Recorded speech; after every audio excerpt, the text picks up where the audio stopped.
getting later and later, my leaving the house. 10 to 10 today. So that means now we won't be back till 12. I don't aim for 2 hours, I just end up being 2 hours. It's always the way. Half an hour would be great. Give me more daylight hours at this time of year. An hour is ideal for them, I reckon. 2 hours is just, you know what, very indulgent.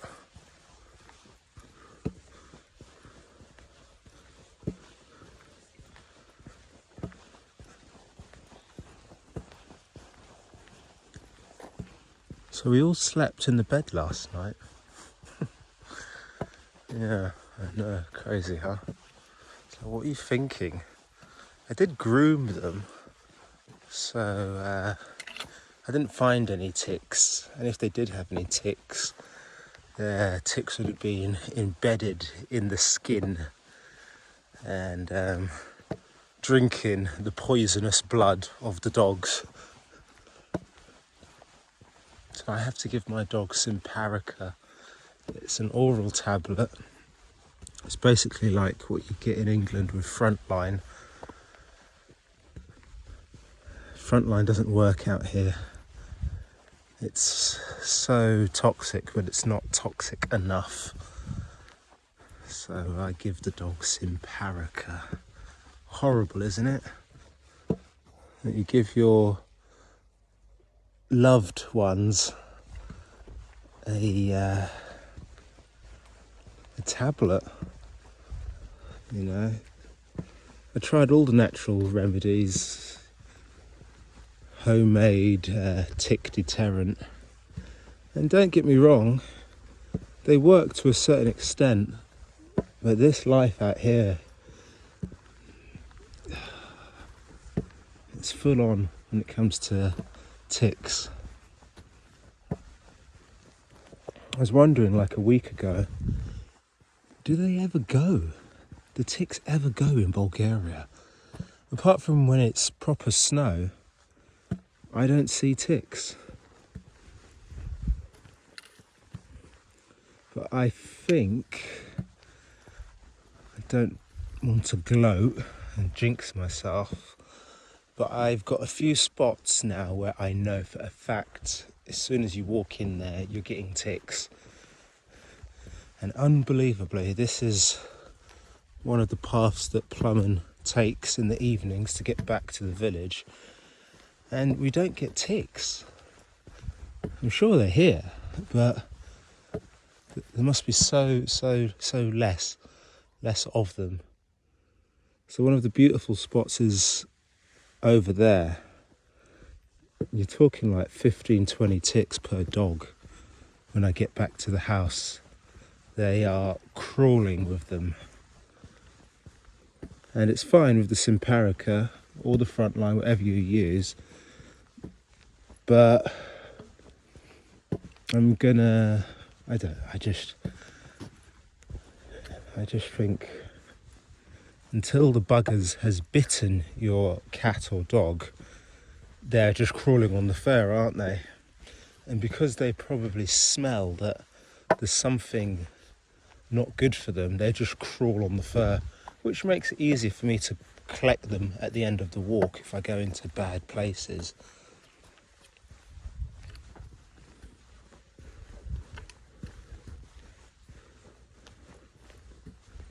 Yeah, we'll get back to the house about midday.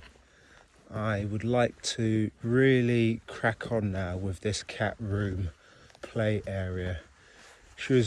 So we all slept in the bed last night. It was bloody amazing. I've never felt so warm. Those two big lumps are really pumping out heat.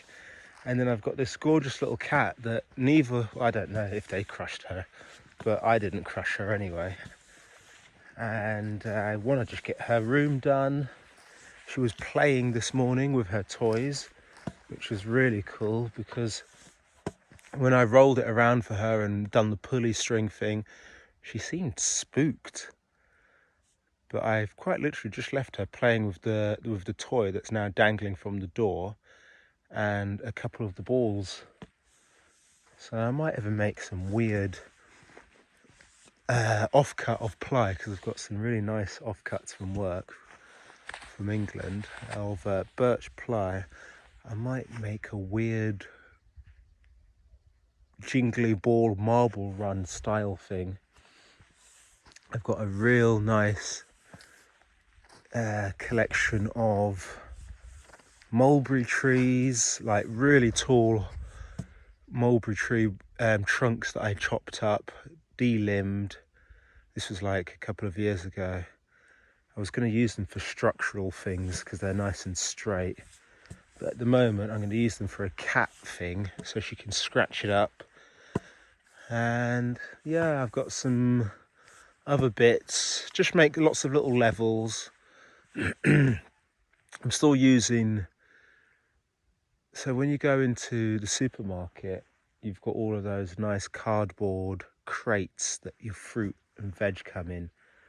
I don't like shopping bags unless it's my actual like bag for life tote. So every time I go in there, I always get my shopping. I put them in those cardboard boxes, and the cardboard boxes I usually use them for like wacky bric-a-brac bits and plumbing stuff, and I tear them up and I use them to help the fire get going. I don't make feathered battens, guys. I have not got the time for feathered battens. I'm not doing bushcraft at home to keep a fire going. I'm not feathering battens. And for those who don't know what feathered battens are, you just get it could be anything. You get anything dry, branch, and you keep ripping it down into nice feathered thin slices. I'm not doing that at home. I do have a lot of birch though, so the birch bark is great along with the cardboard. It always gets it going. I think I'm going to bring the chainsaw up here on the cargo bike and chop up these two dead. I'm just going to do it. I'm going to come up here, I'm going to chop them all up, and then I'm going to take my chainsaw back home, come back up with no chainsaw and collect. It's almost like going equipped, but you're not. Yeah? Dodge. Maybe I'm not going to do that. Maybe I'm talking madness, guys. I'm not going to do that. That's crazy.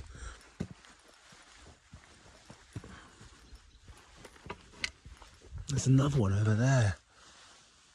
Right there. A lot of dead pears. That's fine because that's dead and standing and it's probably still doing its thing.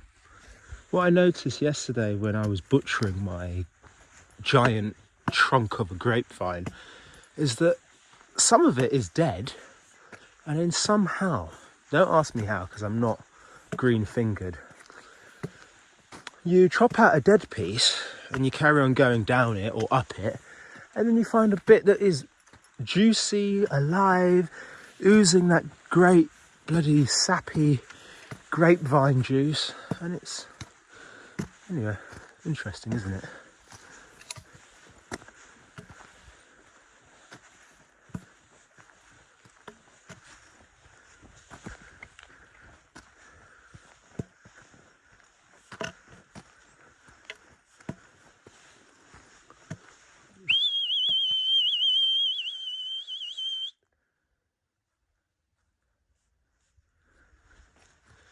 Again, I've heard no shots, but it doesn't mean they're not out there.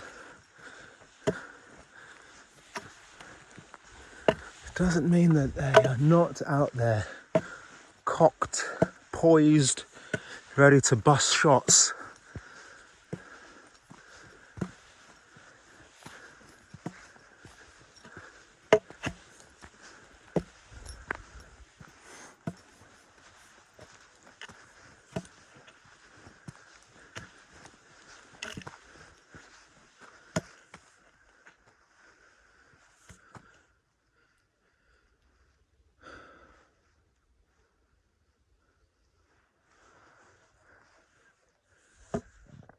I think I'm addicted to fizzy water.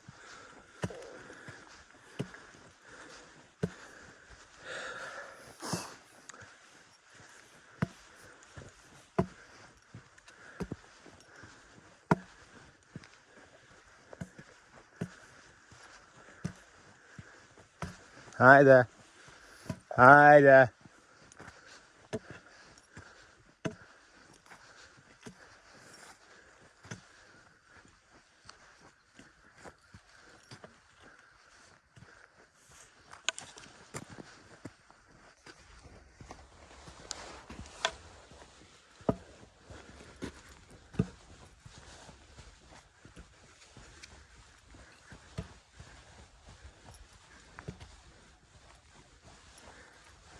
Hi, yes.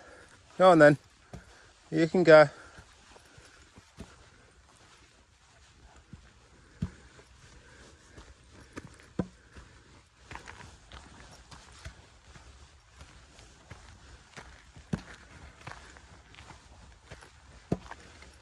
So different in temperature up here. Not even far. But wow, it's just different.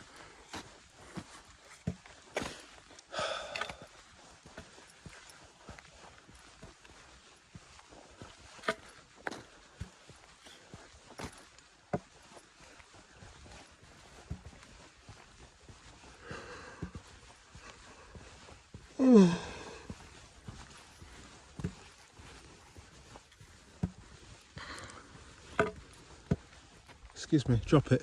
Hey! You see, you silly sod? Who's going to pay for those vet bills, for those splinters of bone in your intestines? Silly girl. Come on.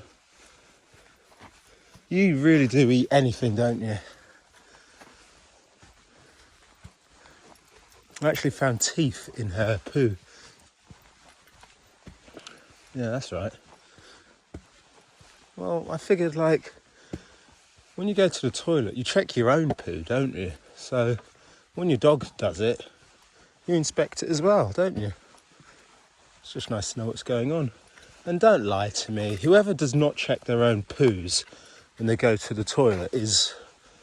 You need to check them, guys. It's interesting, and why not? That's one of the things that I would like. The toilet that I brought back from England does not have an inspection shelf. But if I can find another very busy, ornate toilet, but with like an inspection... God, I can't even say the word inspection. If I can find a toilet that is busy and ornate with an inspection shelf, that'd be cool. And for those who don't know, you know, the inspection shelf is basically so your stool doesn't just drop straight into the pan. It sits on a shelf. You flush the toilet, it comes off the shelves, and obviously, depending on what you're doing, yeah. I have a lovely Canadian friend who doesn't get British toilet talk. It's not even toilet humour, it's just a thing, you know. It's good to know these and talk about these things.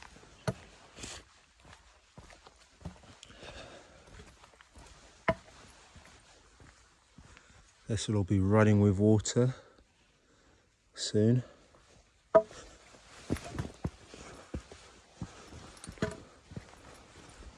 I like it in the summer when that's running with water. Not so cool in the winter when it's running with water. Because that means that we have had some big, heavy rain previously. The kind of rain that pools in the garden for half the day. Got good drainage in that garden, but when that rain comes like that, it does pool for half a day at least. And it's not deep. It's not even like as deep as my shoes, but it's the space that it covers. I'm like, oh my. Alright guys, I'm going to do some stretching now. You guys go and do your thing, yeah? Same as before. drink water, be merry.